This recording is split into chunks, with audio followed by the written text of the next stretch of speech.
Chapter 1. The Heart of the Kingdom. Queen. Aelia stood on the balcony of her grand palace, gazing out at the kingdom she ruled with unwavering strength. The sun was setting, casting a golden hue across the vast lands, the view stretching as far as the eye could see.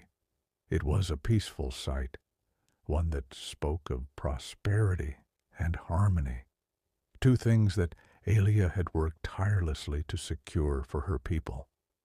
Her kingdom was one of great wealth and beauty, but it was also known for its unwavering loyalty to their queen, a loyalty earned not through fear, but through the genuine care and respect she showed every one of her subjects.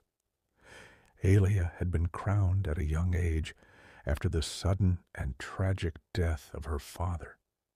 Despite her youth, she quickly proved herself to be more than capable of leading. She had inherited not only his throne, but also his wisdom and compassion.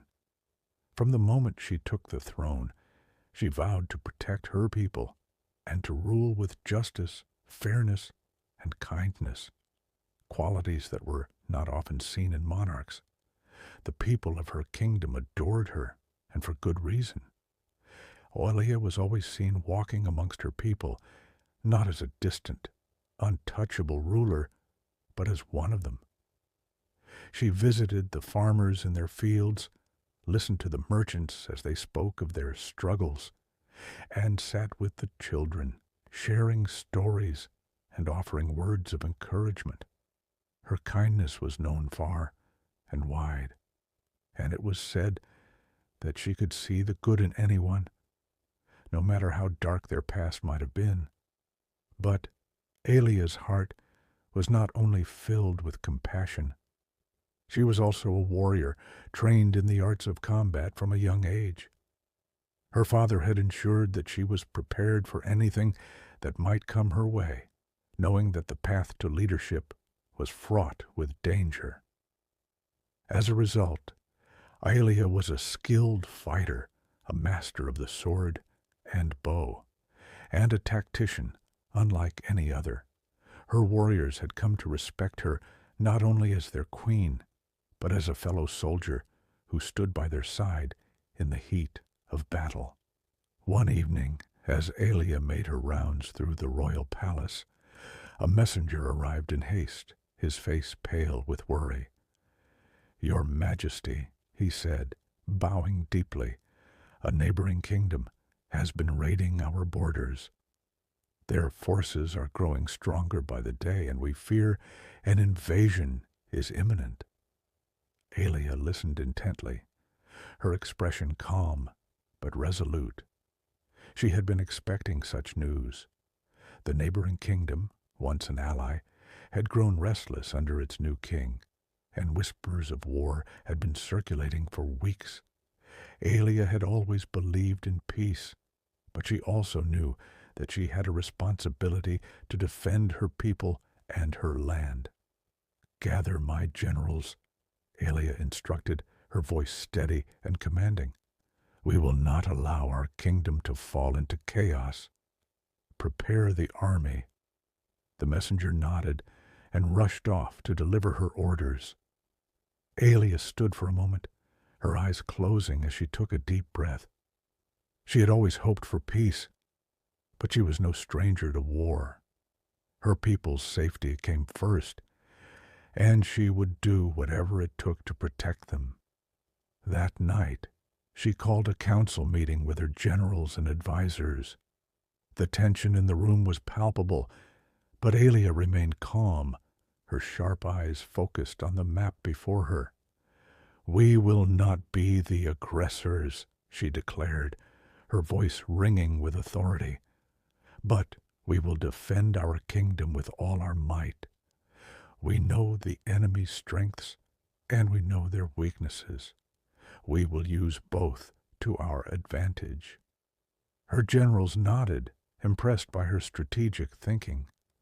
Aelia had always been known for her wisdom, but it was moments like this, when the stakes were high, that her true strength shone through.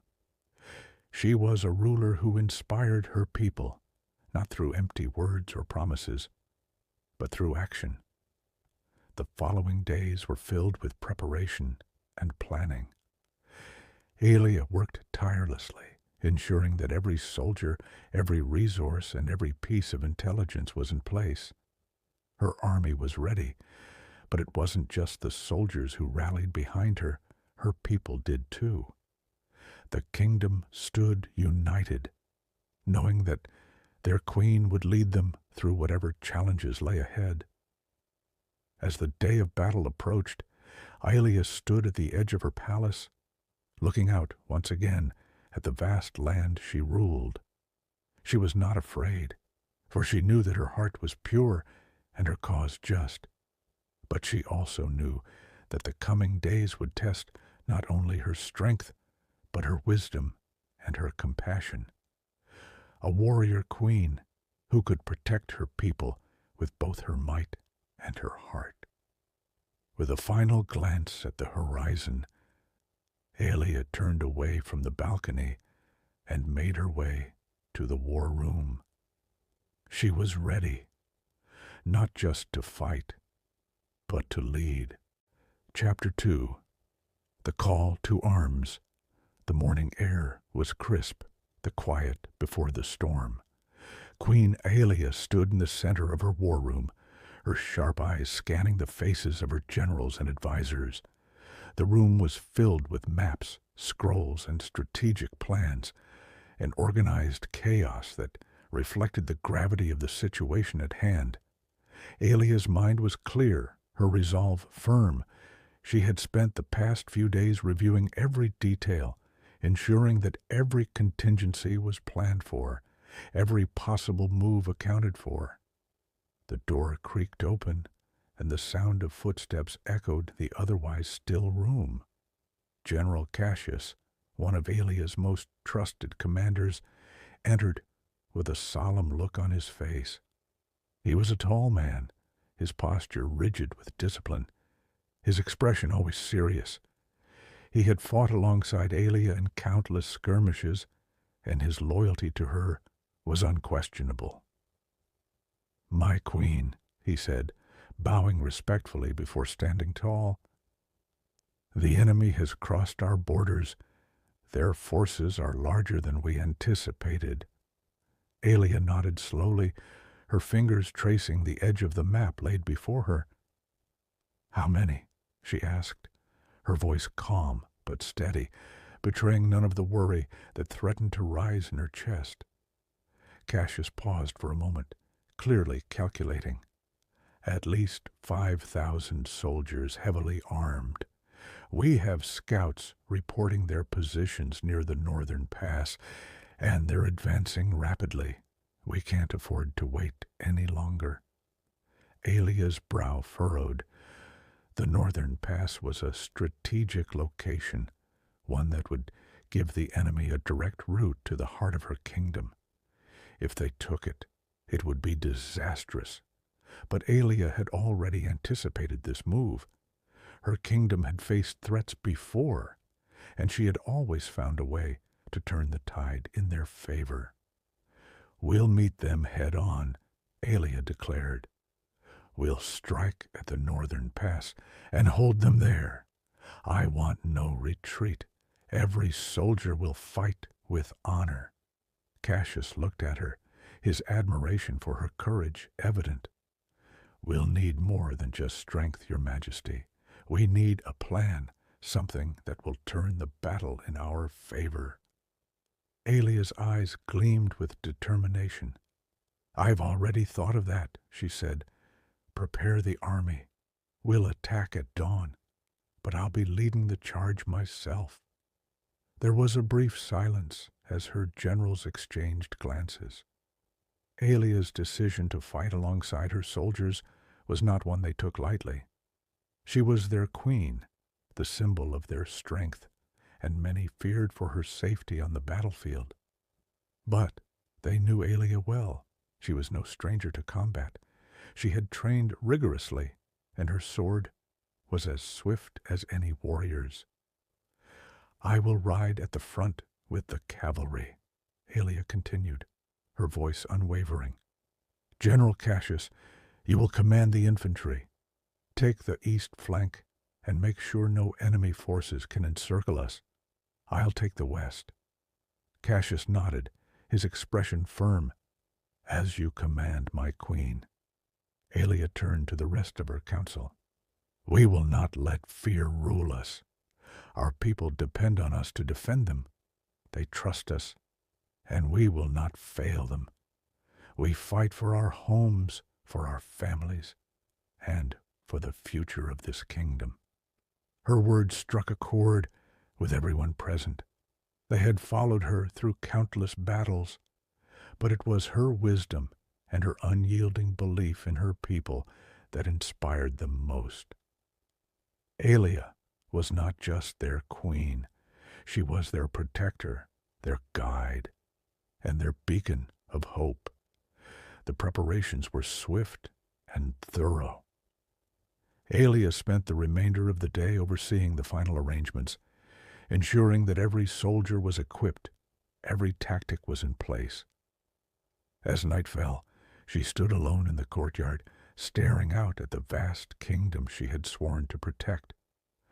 The weight of the coming battle hung heavily on her shoulders, but she did not falter. She was ready.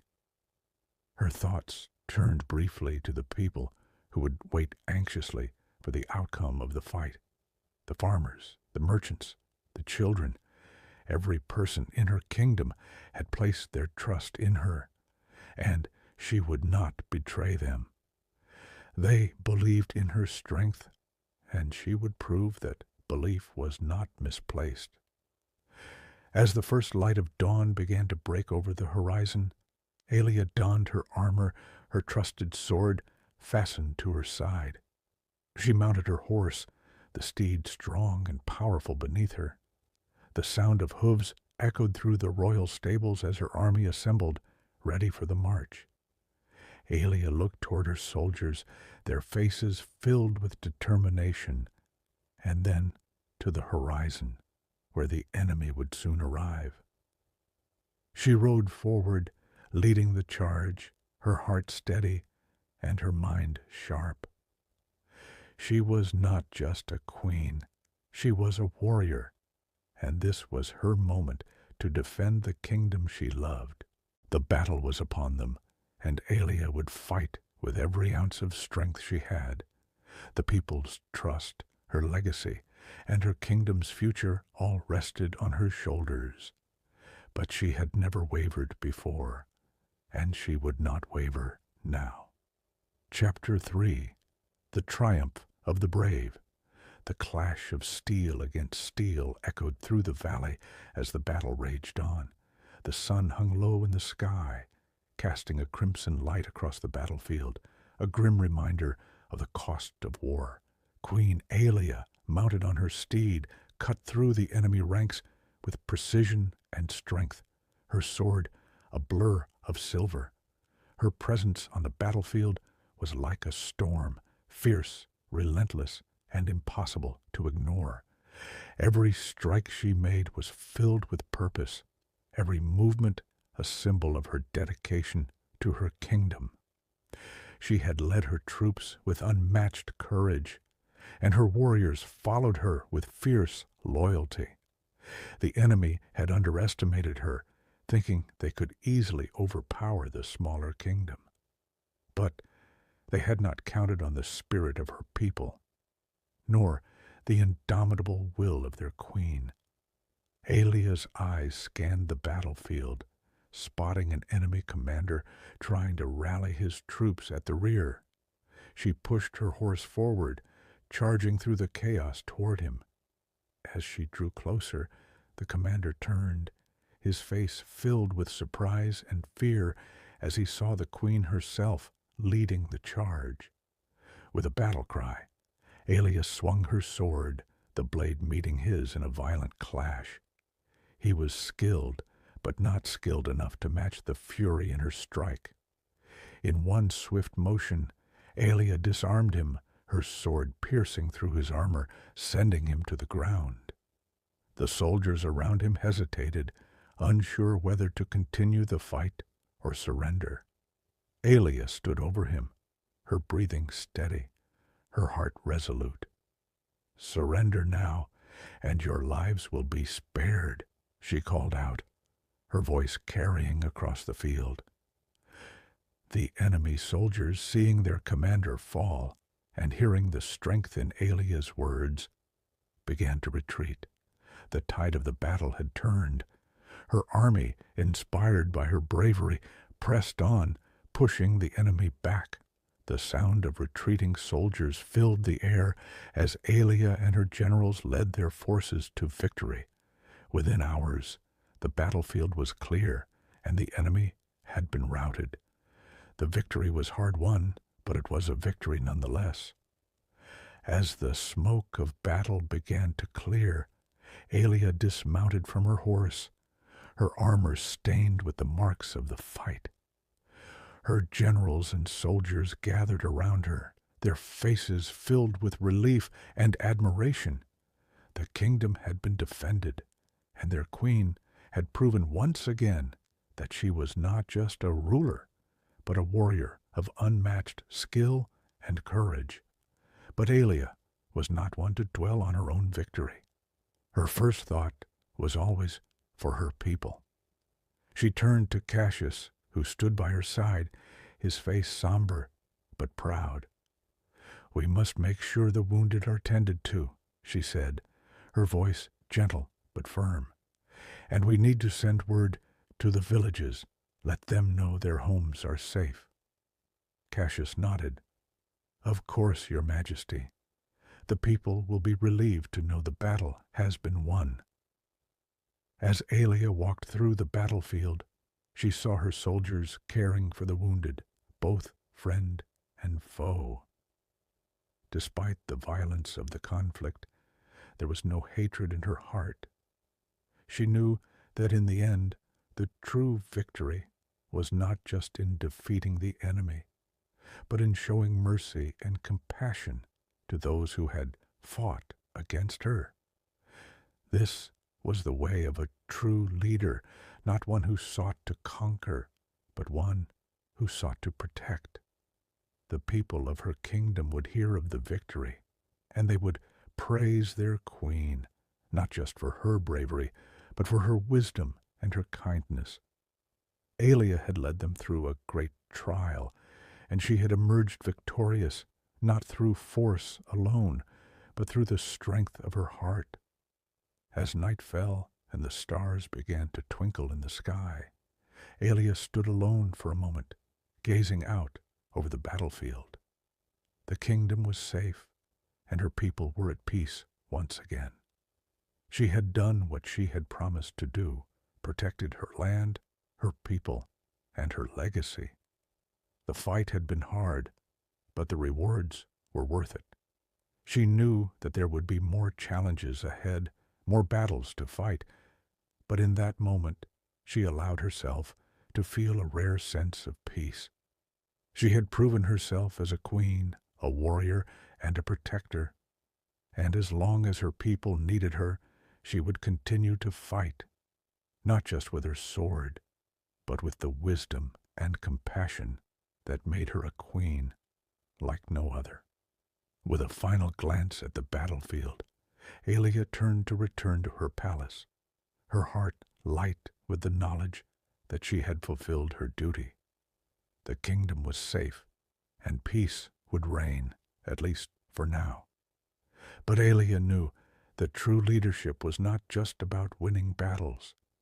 It was about the strength to rise again, time and time again, no matter the odds. And she would always rise,